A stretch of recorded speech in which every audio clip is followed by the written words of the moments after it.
عمران خان اس ملک کو قائد اعظم کا پاکستان بنا سکتے ہیں۔ وہ کیسے؟ عمران خان کی اگر زندگی کو آپ ابھی ایک صاحب تقریر کر رہے تھے جنہوں نے بڑی اچھی بات کی کہ ناممکن کو ممکن بنانا، یہ قائد اعظم کو اللہ تعالیٰ نے ایک ابیلٹی دی تھی کہ وہ پکچر کرتے تھے اور بڑی سوچ تھی اور ویژن تھا اور پھر پریکٹیکلی کر کے دکھایا، ناممکن کو ممکن کر کے دکھایا۔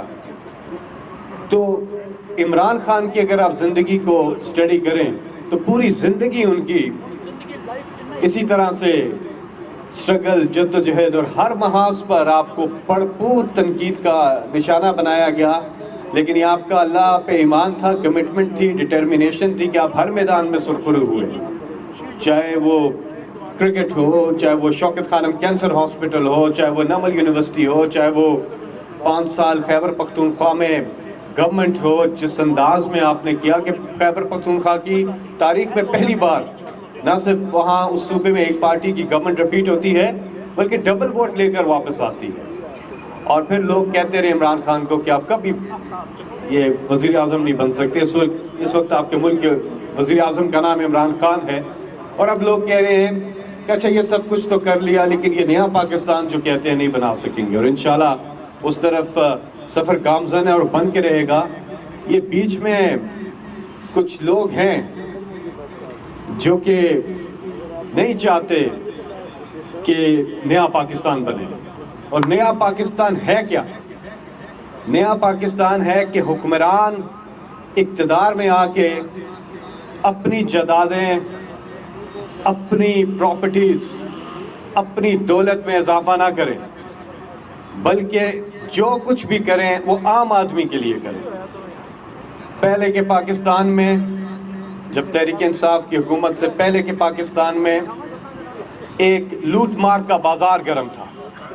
اقتدار میں آتے تھے، اپنی جائیدادیں بناتے تھے، ان کے بیرون ملک اثاثے اوپر گئے، ان کی ٹیٹیاں اوپر گئیں، ان کی عمریاں اوپر گئیں، ان کی دولتیں اوپر گئیں۔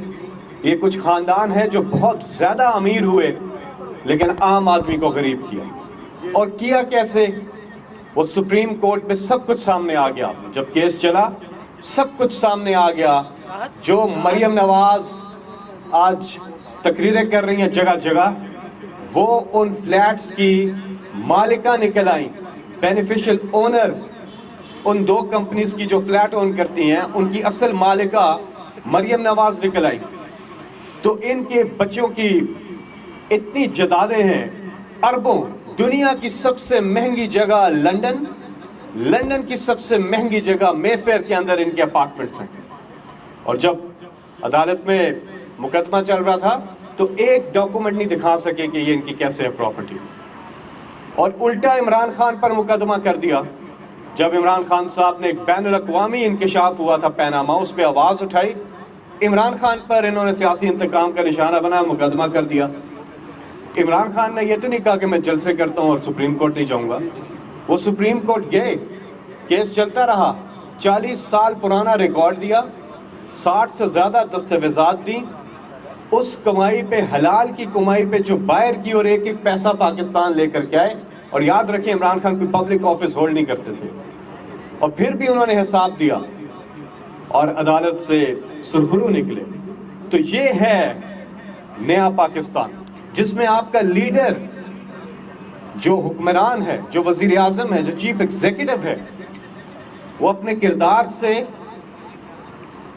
اور اپنی زندگی کو عوام کے لیے وقف کر دے۔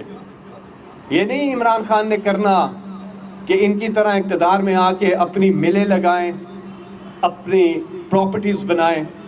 عمران خان نے جو کرنا ہے اس قوم کے لیے کرنا ہے، ان کا جینا مرنا پاکستان میں ہے۔ تو قائد اعظم کا پاکستان تب بنے گا جب ہم اپنے ملک سے کرپشن اور منی لانڈرنگ کو اور چوری کو ختم کریں گے۔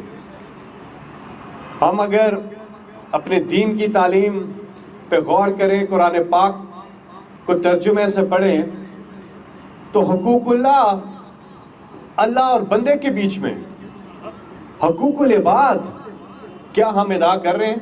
کیا ہم حقدار کو حق دے رہے ہیں؟ کہ کیا ہم اس کے حصے کا جو پیسہ ہے وہ چوری کر رہے ہیں؟ اگر ہمارے حکمران ایسے آتے ہیں تو باقی کیا حال ہوگا؟ تو قائد اعظم نے یہی بات کی تھی.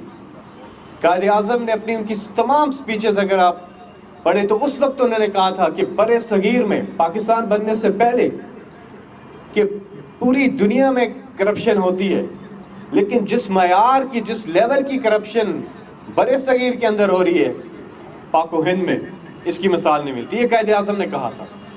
سب سے بڑا مسئلہ عمران خان نے آئیڈینٹیفائی کیا 24 سال پہلے جب پی ٹی آئی بنائی کہ کرپشن ہے اس ملک کا مسئلہ. کیوں امیر غریب میں فرق ہے؟ کہاں چلا جاتا ہے غریبوں کا پیسہ؟ غریبوں کا پیسہ امیر چوری کر کے بیرون ملک اپنی پراپرٹیز بناتے ہیں اور حکمران کرتے رہے ہیں. یہ تو ہمیں آج فیصلہ کرنا ہے آج کے دن کہ کیا ہمیں وہ والا پاکستان چاہیے جدھر حکمران آ کے لوٹ مار کرتے تھے، یا پھر وہ پاکستان چاہیے تھا ایماندار لیڈر عمران خان جو اپنی قوم کے لیے کر رہے ہیں. احساس پروگرام، ہیلتھ کارڈ، پورے پاکستان میں فنکار یہاں بیٹھے ہوئے ہیں. میں آج پرائم منسٹر صاحب سے درخواست کروں گا جا کر انشاءاللہ کہ ہماری جو آرٹسٹ کمیونٹی ہے ان سب کے لیے ہیلتھ کارڈ جو ہیں وہ فوری طور پہ ان کا اناؤنس کیا جائے. میں خود اس فیلڈ سے رہا ہوں، آرٹ کے فیلڈ سے. مجھے احساس ہے بڑی محنت کرنی پڑتی ہے. لوگوں کے چہروں پہ آپ مسکراہٹیں لے کر آتے ہیں لیکن اپنے حالات بڑے برے ہوتے ہیں. جب گھر پہ اگر برے حالات ہو کیا آ کے پرفارم کرے گا آرٹسٹ؟ کیا آ کے وہ کس طرح لوگوں کو خوش کرے گا؟ تو اس کا اپنا گھر خوشحال ہونا چاہیے تاکہ وہ لوگوں کو انٹرٹین کر سکیں اور اپنے آرٹ کے اندر مزید جدت لا سکیں. تو ہیلتھ کارڈ جو ہے وہ عمران خان صاحب لے کر آئے اور اس پورے خیبر پختونخوا، گلگت بلتستان، پنجاب میں بھی شروع ہو گیا اور انشاءاللہ پورے پاکستان میں ہر شہری کے پاس یہ فیسلٹی ہوگی کہ سالانہ 10 لاکھ روپیہ خرچہ حکومت دے گی علاج کا، چاہے وہ کسی بھی